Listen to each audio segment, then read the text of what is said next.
Structure start करेंगे in chemistry. तो पहला पॉइंट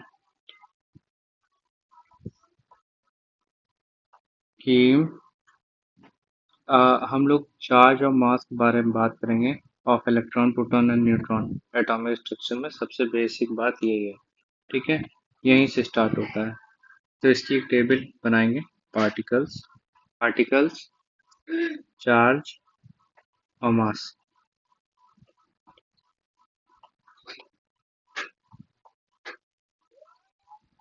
अब इसकी एक टेबल बनाएंगे,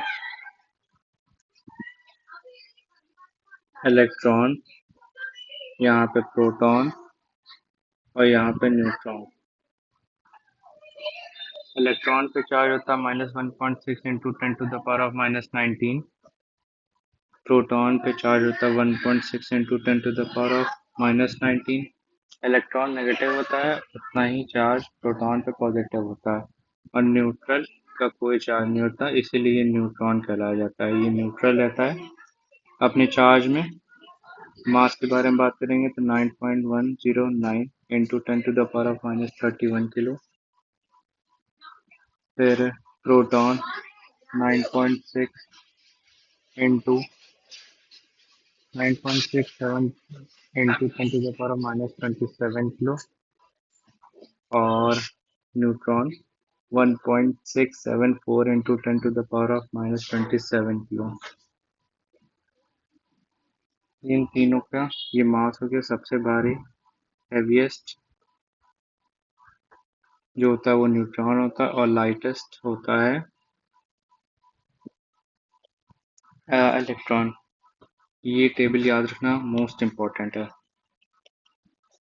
ठीक, फिर इसके बारे में आगे बात करेंगे कि सम पॉइंट नोट्स जो याद रखना इम्पोर्टेंट है। J Thomson discovered electron.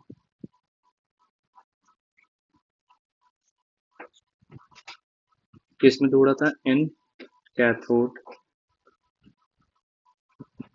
रे डिस्चार्ज ट्यूब। ठीक, ये साइंटिस्ट का नाम याद रखना इम्पोर्टेंट है। जे थॉमसन ने इलेक्ट्रॉन डिस्कवर किया था। Then Goldstein discovered proton, and James Chadwick discovered neutrons and told that neutrons are neutral. ठीक, there are set of 4 quantum numbers, set of 4 quantum numbers, जिसमें principal quantum number है, principal quantum number जिसे n से represent करते हैं। फिर है azimuthal quantum number, azimuthal quantum number जिसे रिप्रेजेंट करते हैं L से। फिर magnetic quantum number, magnetic quantum number जिसे M से रिप्रेजेंट करते हैं। And the last is spin quantum number जिसे रिप्रेजेंट करते हैं N से। ठीक, अब सबकी जो वैल्यूज हैं वो लिख लेते हैं कि L जो होता है वो L equal to 0, L equal to 0, 1, 2, 3 से लेके n-1 तक जाता है। इसमें जो n है वो ये है, प्रिंसिपल क्वांटम नंबर। फिर मैग्नेटिक क्वांटम नंबर जो होता है वो जाता है m1, 0 और +1। ठीक, और स्पिन क्वांटम नंबर जो होता है वो या तो और -1/2 होता है, ठीक है। फिर सम अदर पॉइंट नोट्स कि एटॉमिक नंबर क्या होता है। एटॉमिक नंबर, पहली बात तो ये Z से रिप्रेजेंट किया जाता है, बहुत कंफ्यूजन होता है लोगों को। एटॉमिक नंबर क्या होता है, is a number equal to number of protons in nucleus. Number of protons in nucleus, atomic number, ठीक है। Z equal to number of protons, ठीक। फिर फर्दर डिस्कशन, मास नंबर क्या होता है। मास नंबर इसे रिप्रेजेंट करते हैं A से, ठीक। Mass number, it is number of protons plus number of neutrons in nucleus, ठीक। जिसे एटॉमिक मास भी कहते हैं, और ऑल्सो, और एटॉमिक नंबर, मास नंबर को एटॉमिक नंबर भी कहते हैं। फिर फर्दर डिस्कशन, मोल क्या होता है। Mole, it refers to group of 6.023 into the 10 to the power of 23 particles। ये कौन सा नंबर होता है ये आप बताएंगे, मैंने इसके पिछले लेक्चर में बताया है, थर्ड लेक्चर में आप में जाके देख सकते हैं ये नंबर को क्या कहते हैं, ठीक है। It refers to group of 6.023 into 10 to the power of 23 particles, uh, atoms, particles or molecules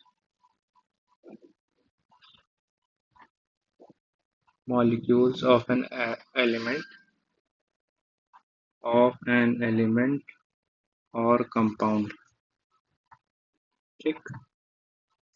किसी एलिमेंट ऑफ कंपाउंड में कितने number of atoms equal to 6.023 into 10 to the power of 23 particles है, ठीक है।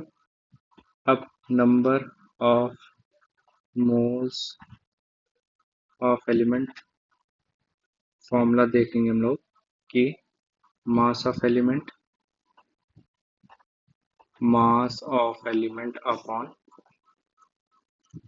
Gram atomic mass of element, ठीक। ये formula याद रखना इम्पोर्टेंट है। क्या है, mass of element upon gram atomic mass of element, ये फॉर्मूला याद रखना बहुत इम्पोर्टेंट है। और number of moles of compound equal to molecular mass in grams, molecular mass in grams upon gram atomic mass of compound, जो कि equal to होता है gram atomic gas gram atomic mass upon 6.023 into 10 to the power of 23। ये दोनों formula याद रखना बहुत important है, ठीक। इस जो जो रेड, स्पेशली रेड पेन से लिखा है उसे याद रखना तो बहुत ज़्यादा इम्पोर्टेंट है। सम फर्दर डेफिनेशंस जो हम देखेंगे, आइसोटोप्स क्या होते हैं। Isotopes, isotopes are atoms of same element having same element having same atomic number